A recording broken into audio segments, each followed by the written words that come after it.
গোলাপ নীলাম গাধা নীলাম নীলাম রজনীগন্ধা মনের সুখে মালা গেথেছি সকাল থেকে সন্ধ্যা একবার দেখা দাও যদি ও গো কমলিওয়ালা একবার দেখা দাও যদি ও গো মদিনাওয়ালা হাসি মুখে পড়াবো তোমায় হাজার ফুলের মালা বলুন ইয়া রাসূলুল্লাহ ইয়া হাবিবাল্লাহ বলুন ইয়া রাসূলুল্লাহ ইয়া হাবিবাল্লাহ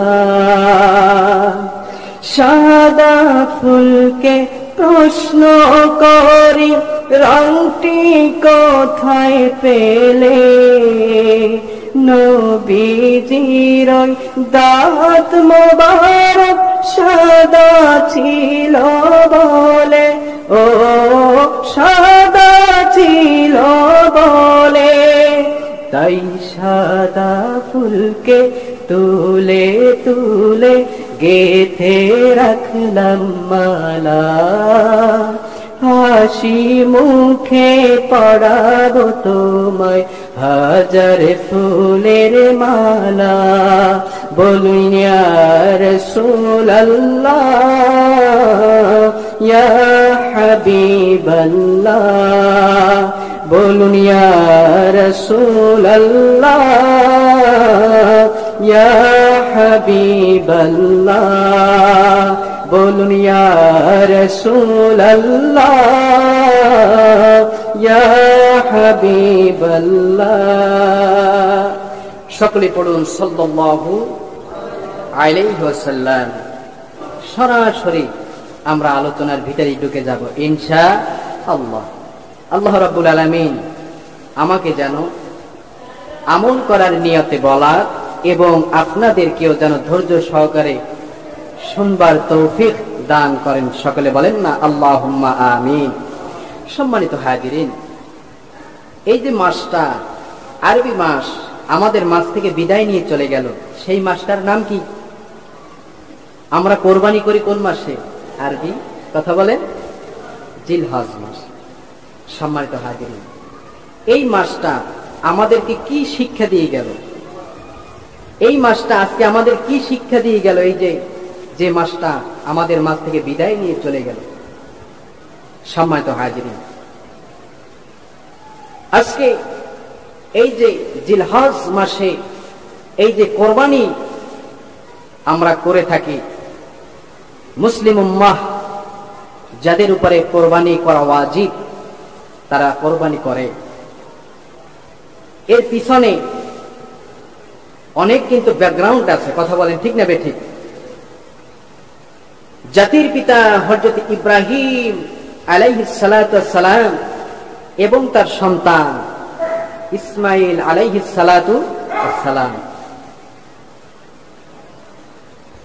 তাদের এই যে ত্যাগ এই যে কোরবানি আল্লাহ সুবহানাহু ওয়া তাআলা যখন আমাদের জাতির পিতা ইব্রাহিম আলাইহিস সালাতু ওয়াস সালামকে যখন হুকুম করলেন সেই হুকুম তিনি কি অমান্য করেছিলেন নাকি যথাযথভাবে পালন করেছিলেন আমার সাথে আপনারা সবাই একটু কথা বলবেন পালন করেছিলেন ছোট্ট শিশু দগ্ধ পোষ্য শিশু আল্লাহ সুবহানাহু ওয়া তাআলা যখন অর্ডার করলেন হে আমার খলিল তুমি তোমার স্ত্রী এবং তুমি তোমার দুগ্ধপোষ্য সন্তানকে মক্কায় রেখে চলে আসো একটা বারের জন্য হযরত ইব্রাহিম আলাইহিস সালাতু ওয়াস সালাম বললেন না আল্লাহ কোন কারণে আমার স্ত্রী এবং আমার সন্তানকে রেখে আসব তিনি কি কোনো কারণ আল্লাহ তাআলার কাছে পেশ করেছিলেন কথা বলেন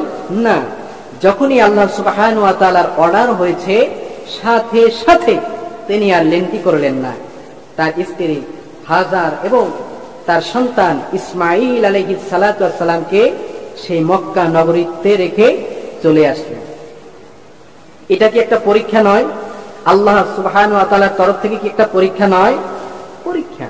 সেই পরীক্ষায় হযরত ইব্রাহিম আলাইহিস সালাতু ওয়াস সালাম পাস করেছিলেন না ফেল করেছিলেন? পাস করেছিলেন। যখন আবার অর্ডার চলে আসলো, হে আমার খলিল, তুমি তোমার সন্তানকে জবেহ করো, তুমি তোমার সন্তানকে জবেহ করো।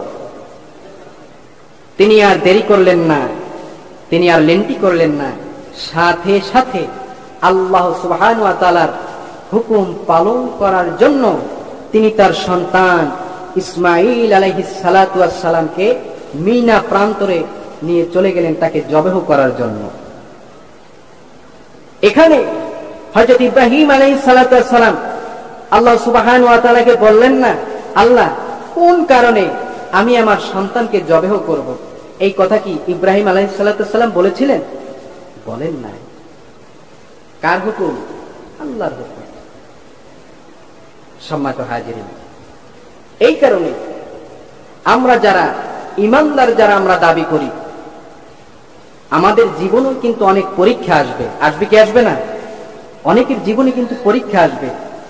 জানের দ্বারা, মালের দ্বারা আল্লাহ সুবহানাহু ওয়া তাআলা আপনাকে আমাকে কিন্তু পরীক্ষা করবেন। সেই পরীক্ষায় আমি আপনি ফেল করব না উত্তীর্ণ হব? কথা বুঝেন না? ফেল করব নাকি পাস করব? পাস। এই কারণে আল্লাহ রাব্বুল আলামিন বলেন,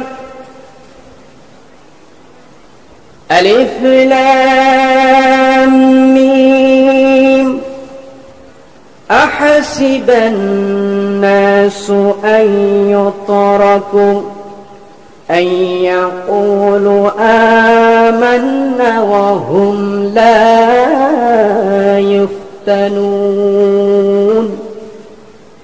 আল্লাহ রাব্বুল আলামিন বললেন, আলিফ লাম মিম, এগুলো হলো হরুফে মুকাত্তাআত। এর অর্থ পৃথিবীর কোন মুহাদ্দিস, কোন মুফাসসির কেউ জানে না। এর অর্থ একমাত্র, কেবলমাত্র, শুধুই মাত্র একজন জানেন, তিনি কে? আল্লাহ।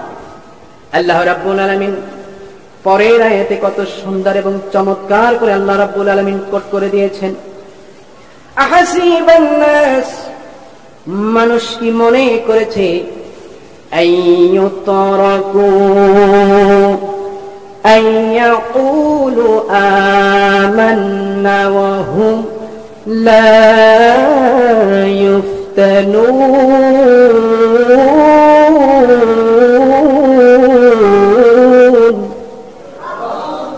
আমরা ঈমান এনেছি, আমরা ঈমান এনেছি বললি তাদেরকে ছেড়ে দেওয়া হবে? এই কথা কে বলছেন? আল্লাহ। তাদেরকে কি ছেড়ে দেওয়া হবে? তাদেরকে কি পরীক্ষা করা হবে না? অবশ্যই আপনার আমার যিনি পরীক্ষা নেবেন তিনি কে? আর পরীক্ষা দিবে কে? পরীক্ষা আল্লাহ দিবে? পরীক্ষা নেবেন আল্লাহ। আর পরীক্ষা দিবে কারা? আমরা। আমরা যারা ঈমানদার, যারা দাবি করি। আল্লাহ রাব্বুল আলামিন পরের আয়াতে কত সুন্দর করে, চমৎকার করে আল্লাহ রাব্বুল আলামিন কোট করে দিয়েছেন। আল্লাহ রাব্বুল আলামিন বলেন, ওয়ালাকাদ ফাতান্নাল্লাযীনা মিন ক্বাবলিহিম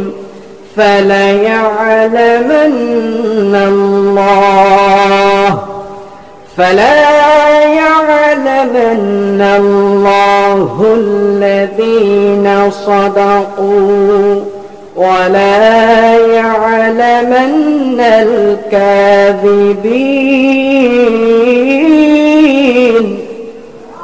আল্লাহ রাব্বুল আলামিন পরের আয়াতে কত সুন্দর এবং চমৎকার করে সেই কথাগুলো বললেন। আর আমি তো তাদের পূর্ববর্তীদেরকেও পরীক্ষা নিয়েছিলাম।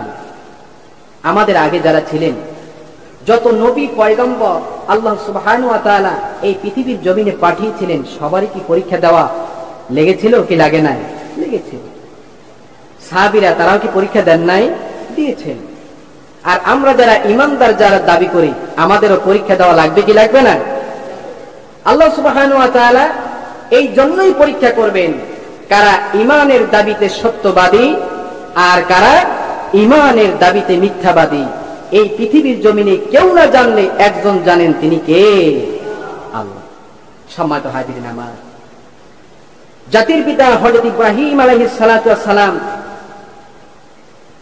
তিনি অনেক পরীক্ষা দিয়েছিলেন, আর সেই পরীক্ষায় আমাদের পিতা তিনি উত্তীর্ণ হয়েছিলেন। সুতরাং আমরা তার সন্তান, আমরা যারা দাবি করি, আমাদেরও যদি কখনো পরীক্ষা আসে জানের দ্বারা মালের দ্বারা, সেই পরীক্ষাও আমি আপনি পাস করতে চাই না ফেল করতে চাই?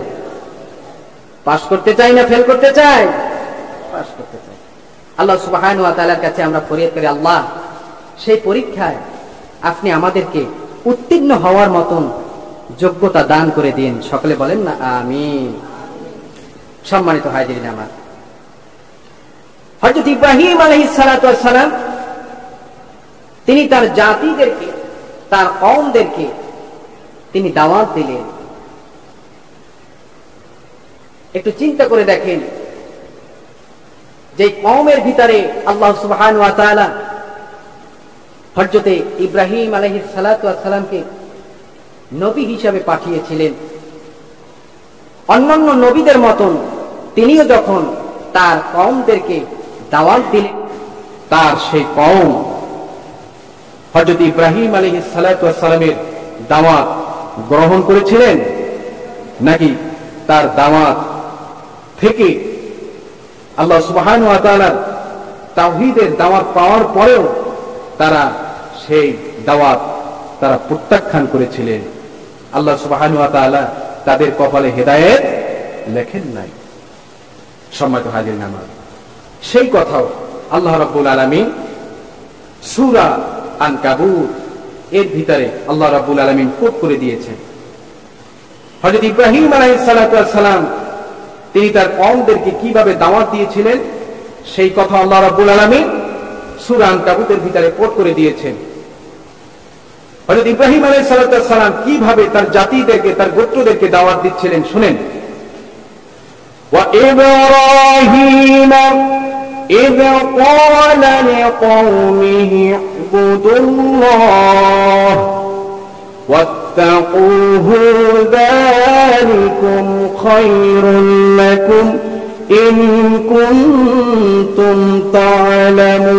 تعلمون। আর স্মরণ করো ইব্রাহিমকে, আর স্মরণ করো কাকে? ইব্রাহিমকে, যখন সে তার কওমকে বলেছিল তোমরা আল্লাহর ইবাদত করো। আমরা ইবাদত করি কার? কার? এবং তোমরা তাকওয়া অবলম্বন করো, এটি তোমাদের জন্য কল্যাণকর এবং তোমাদের জন্য উত্তম। এই দাওয়াত কে দিয়েছিলেন? কে দিয়েছিলেন? কথা বলেন, কে দিয়েছিলেন? জাতির পিতা হযরত ইব্রাহিম আলাইহিস সালাতু ওয়াস সালাম তার কওমকে। আরো বলেন, إنما تعبدون من دون الله أوثانا وتخلقون إفكا إن الذين تعبدون من دون الله لا يملكون لكم رزقا فابتغوا عند الله الرزق واعبدوه واشكروا له إليه ترجعون।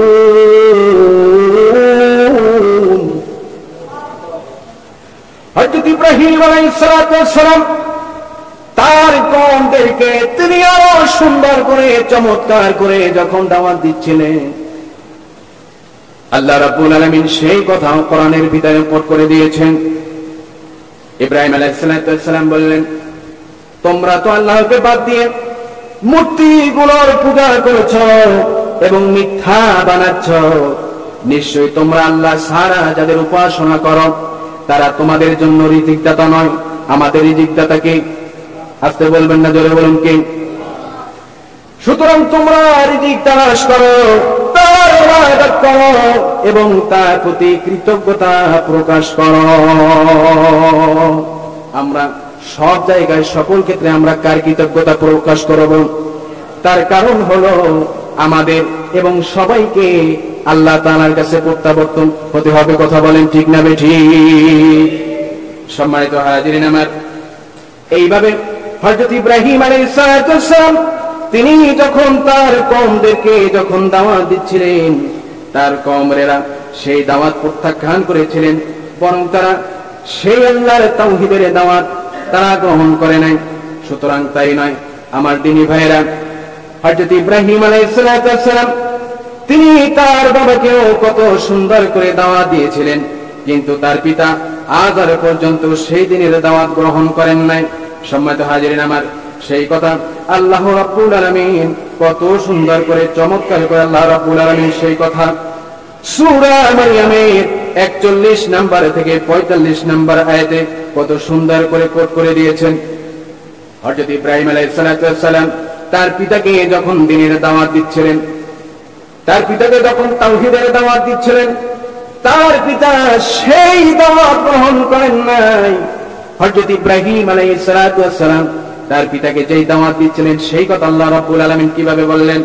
ইয়া আবাতি ইন্নী আখাফু আইয়ামাসসাকা আযাবুন মিনার রাহমানি ফাতাকুনা লিশ-শাইতানি ওয়ালিয়্যা। সুবহানাল্লাহ বলবেন না? যখন তার পিতা আজরকে যখন দাওয়াত দিচ্ছিলেন, হে আমার পিতা, আমি আশঙ্কা করছি যে পরম করুণাময়ের পক্ষ থেকে তোমাকে আযাব স্পর্শ করবে। কি করবে? আযাব স্পর্শ করবে, ফলে তুমি শয়তানের সঙ্গী হয়ে যাবে। কিসের সঙ্গী হয়ে যাবে? শয়তানের সঙ্গী হয়ে যাবে। সম্মানিত দিনী ভাইরা আমার, 41 নম্বরে কত সুন্দর করে হযরত ইব্রাহিম আলাইহিস সালাম তার পিতাকে দাওয়াত দিলেন, সেই কথা আল্লাহ রাব্বুল আলামিন কোট করে দিলেন। ওয়াযকুর ফিল কিতাবি ইব্রাহিম ইন্নাহু কানা সিদ্দীকান নাবিয়্যা। আর স্মরণ করো এই কিতাবে ইব্রাহিমকে, নিশ্চয়ই সে ছিল পরম সত্যবাদী এবং কি নবী। ইয ক্বালা لأبيه يا أبات لما تعبد ما لا يسمع ولا يبصر ولا يغني عنك شيئا। যখন সে তার পিতাকে বলল, হে আমার পিতা, তুমি কেন তার ইবাদত করো যে শুনতে পায় না? মূর্তি কি শুনতে পায়? মূর্তি কি কথা বলতে পারে? হে আমার পিতা, তুমি কেন তার ইবাদত করো যে শুনতে পায় না এবং দেখতেও পায় না এবং তোমার কোনো উপকার সে করতে পারে না? উপকার করতে পারে? পারে না। ইয়া আবাতি ইন্নী ক্বাদ জাআনি মিনাল ইলমি মা লাম ইয়াতিকা فاتبعني أهدك صراطا سويا। হে আমার পিতা, আমার কাছে এমন জ্ঞান এসেছে যা তোমার কাছে আসেনি, যা তোমার কাছে আসেনি। সুতরাং আমাকে অনুসরণ করো, তাহলে আমি তোমাকে সঠিক পথ দেখাবো। এই কথা কে বলতেছেন? কে? হযরত ইব্রাহিম আলাইহিস সালাতু ওয়াস সালাম। يا أبات لا تعبد الشيطان إن الشيطان كان للرحمن عصيا। হে আমার পিতা, তুমি শয়তানের ইবাদত করো না। কার ইবাদত করো না? শয়তানের ইবাদত করো না। নিশ্চয়ই শয়তান হলো পরম করুণাময়ের অবাধ্য, পরম করুণাময়ের অবাধ্য। يا أبات إني أخاف أن يمسك عذاب من الرحمن الرحمن فتكون للشيطان وليا হে আমার পিতা, আমি আশঙ্কা করছি যে পরম করুণাময়ের পক্ষ থেকে তোমাকে অবশ্যই আযাব স্পর্শ করবে, ফলে তুমি শয়তানের সঙ্গী হয়ে যাবে। এই কথাগুলো কে বলছেন? হযরত ইব্রাহিম আলাইহিস সালাতু ওয়াস সালাম তার পিতা আযরকে এই কথাগুলো বলতেছেন। এই কথাগুলো শোনার পরেও আযর তার দিলে কিঞ্চিত পরিমাণও তার অন্তরটা গলল না। তার সন্তানের মুখ থেকে এই কথাগুলো শোনার পরেও, কথা বলেন ঠিক না বেঠিক? সম্মানিত হাজিরিন আমার, এবার হযরত ইব্রাহিম আলাইহিস সালাম তিনি যখন তার পিতা আযরকে যখন তাওহীদের দাওয়াত যখন দিচ্ছিলেন, এবার আযর সহ্য করতে না পেরে তার সন্তান হযরত ইব্রাহিম আলাইহিস সালামকে কি বলেছিলেন সেই কথা আমার আল্লাহ রাব্বুল আলামিন কোট করে দিয়েছেন। قال أراغب أنت عن آلهتي يا إبراهيم يا إبراهيم لئن لم تنتهي لأرجمنك واهجرني مليا। পিতা আযর বলল, হে ইব্রাহিম, তুমি কি আমার উপাস্যদের থেকে তুমি কি মুখ ফিরিয়ে নিয়েছো? যদি তুমি বিরত না হও তাহলে আমি তোমার পিতা, আমি তোমাকে পাথর নিক্ষেপ করে তোমার মাথা আমি চূর্ণ বিচূর্ণ করে দেব। জোরে বলেন না নাউযু বিল্লাহি মিন যালিক। এই কথা কে বলতেছেন? কে? আযর, হযরত ইব্রাহিম আলাইহিস সালামের পিতা এই কথাগুলো বলতেছেন। তুমি কি আমাদের উপাস্যদের কাছ থেকে মুখ ফিরিয়ে নিয়েছো? এটাই যদি হয় তাহলে আমি তোমার পিতা, আমি তোমাকে পাথর নিক্ষেপ করে তোমার মাথা চূর্ণ বিচূর্ণ করে দেব। শুধু তাই নয়, ওয়াহজুরনি মালিয়া, সুতরাং আর তুমি আমার কাছ থেকে চিরতরের জন্য দূর হয়ে যাও, চিরতরের জন্য দূর হয়ে যাও। এই কথাগুলো কে বললেন? আযর বললেন।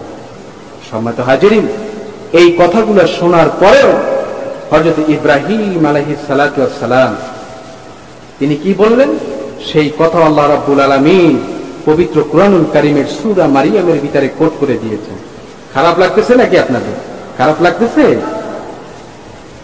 ইব্রাহিম আলাইহিস সালাতু ওয়াস সালাম বললেন, ওয়ালা সালামুন আলাইকা সাআস্তাগফিরু লাকা রাব্বি ইন্নাহু কানা বি হাফিয়া।